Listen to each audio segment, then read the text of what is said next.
Hey, it's your girl Lay, and welcome back to our channel. And today I'll be talking about our top 10 tips on giving birth at the hospital. There will be a part 1 and a part 2 because I had my son at the hospital and I had my daughter at the birthing center. So I really want to give those different experiences for you guys and tips, and just to bring awareness to having children in different areas of the medical care. So hospital and birthing center are totally two different things. So I just wanted to do that for you guys today. So let's get into the video.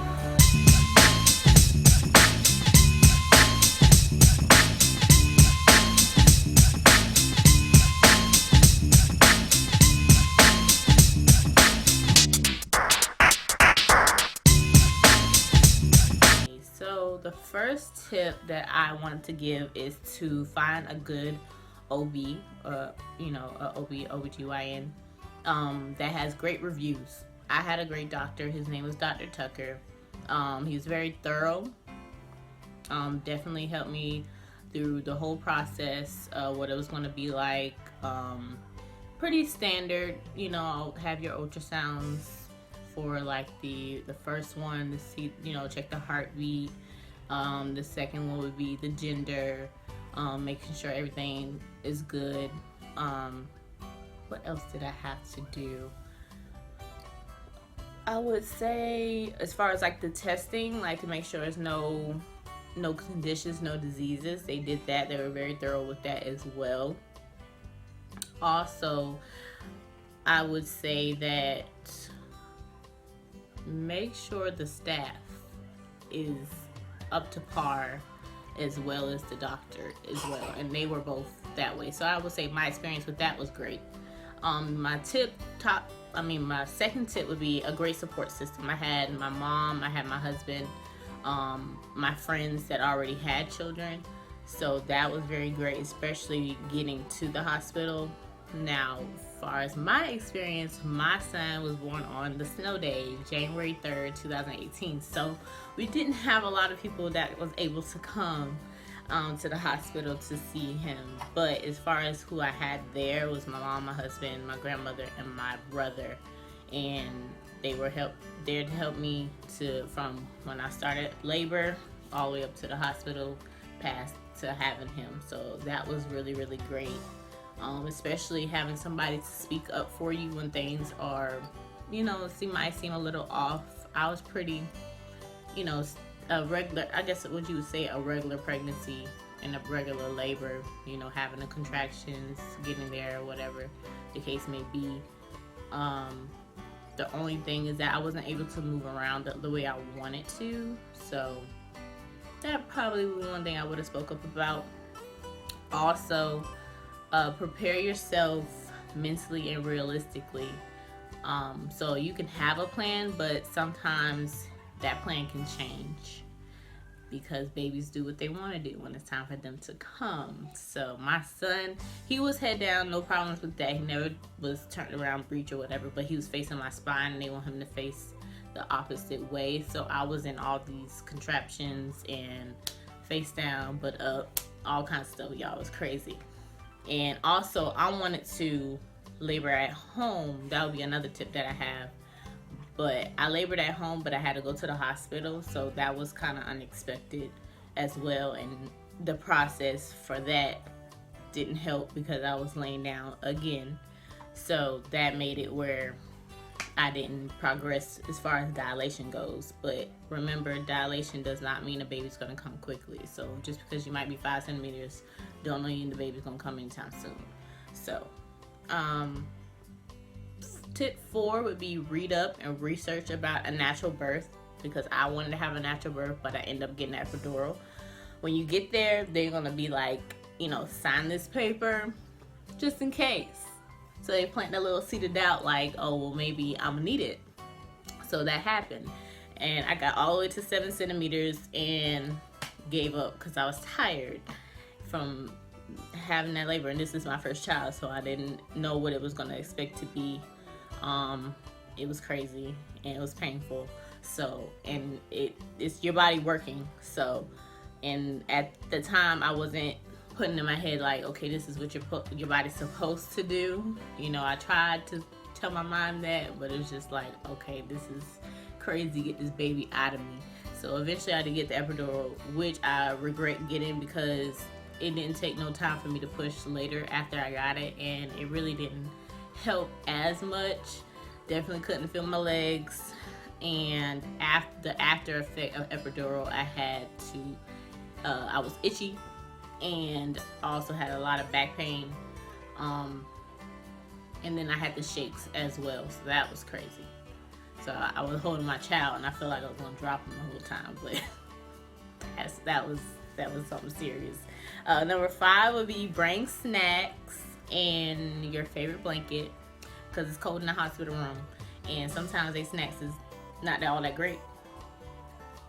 And I like to eat, and the little hospital food is alright. So bring your snacks, especially during COVID, because they don't like people to leave the hospital room at the time. I didn't have to have that because I didn't have him during the pandemic. But from what I've been hearing, bring your food as much as you can, as well. Number 6, like I said earlier, was labor at home. I labored for a long time. When I came back home from going to the hospital, I knew that my doctor was coming at 7 a.m. So when I got home at 2 in the morning, I stayed home and labored all the way till 7 a.m. until it was time to go. And I'm glad I left on time because the snowstorm was about to come. So I was happy that I got there in time. But laboring at home is better, especially if it's your first baby. Babies don't really come that quickly. So as long as they're not, I want to say the contractions, as long as they're not like 2 to 4 minutes apart, and they're not back to back, and when you can't talk during contractions, that's when you need to probably head to the hospital. That's probably when you should go or think about leaving, or at least call your doctor and talk to them. Number 7 would be prepare for postpartum care. I had a very good nurse there. She's a very old school nurse versus a new school nurse. She didn't push the issue with, I would say, about C-sections, because they definitely try to push that too. So she was really amping for me to, have a natural birth. And so after I did have my son, she made sure I knew exactly what I need to do after I had him, how to do the pad, the ice pack. Take all that stuff home with you. They will give you a bag. Take everything that you can, especially if your insurance is great. Take everything that you can, the ice packs, the pads, the long stretchy underwear. I don't have it with me. I would have showed you what it looked like. But definitely have that. Also, what you could do too is make your own postpartum kits. That would be great as well. Tip number 8 would be aware of postpartum depression. So have someone to talk to. Somebody. Call somebody. And they have places that you can, call for that type of stuff. Luckily, I have my husband and my mom there to help me. Even though the first 2 weeks they had to go back to work. So it was just me and my son. But at least I had my friends, and I was able to talk to people as much as possible. But it is rough because it's like, it's a happy moment, and then you feeling down, you feel weird, or you're just doing stuff that you wouldn't normally do. So it's very serious, and don't take it lightly. So be very, very aware of that. Tip number 9 would be let people help you. When you become a mom, you feel like Superwoman. You think, this is my baby, I'm gonna do everything. But listen, when you do that first pee, you're gonna change your mind, okay?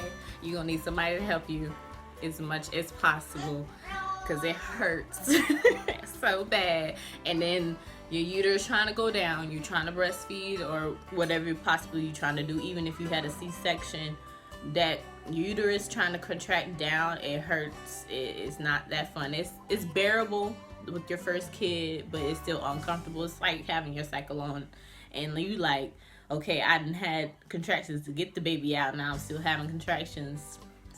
It's not fun. But let people help you, especially the first 6 weeks, so your body can heal. You need to rest as much as possible. Don't become lazy, but rest, take your time, enjoy the moments where you can just ask people to do stuff for you if you have that, as much as possible. It's good to do that, because you don't want anything to happen where you have to go back in the hospital, especially during the pandemic right now. That's not Nobody want to be in the hospital at this time. Top 10 tips. I think I have one more. Yes. Number 10 would be every pregnancy and birth is different.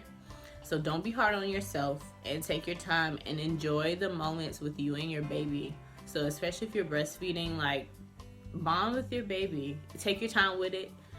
It might be a little rough. That'll be another video. I'll be doing a breastfeeding series as far as, how that goes, how to find, a lactation nurse for breastfeeding and everything, because it can be hard. But yes, every pregnancy is different. Every birth is different. You don't know what to expect. So if you have more than one kid, it's going to be different from the first one. So you have to be realistic and not think that the same things is going to happen for your first and second kid or third kid or however many kids you want. Don't be, like I said, don't be hard on yourself. This is your first kid. Nobody gives you a manual on what to do, but you have that instinct. When you know something's wrong with your baby, they cry to communicate with you. So if they're crying, you'll figure out what it is. Just breathe, take your time, and you'll figure it out. And plus, the baby loves you. You're their person. So it might seem like they're obsessed with you at the moment, but they'll get over it when they get a little older. But they're dependent on you, and it's a very loving thing. So those are my top 10 tips that I have for you guys. If you have any questions or if you would like me to talk about anything else, I will do that for you guys. I will have way more videos about the birthing experience. So the next one will be part 2 about my daughter and having a midwife, this time at a birthing center. So, and hers was during the pandemic, so I definitely will talk about how to deal with that as well. So that's it, you guys. Thank you for joining me today, and like, comment, and subscribe. Bye.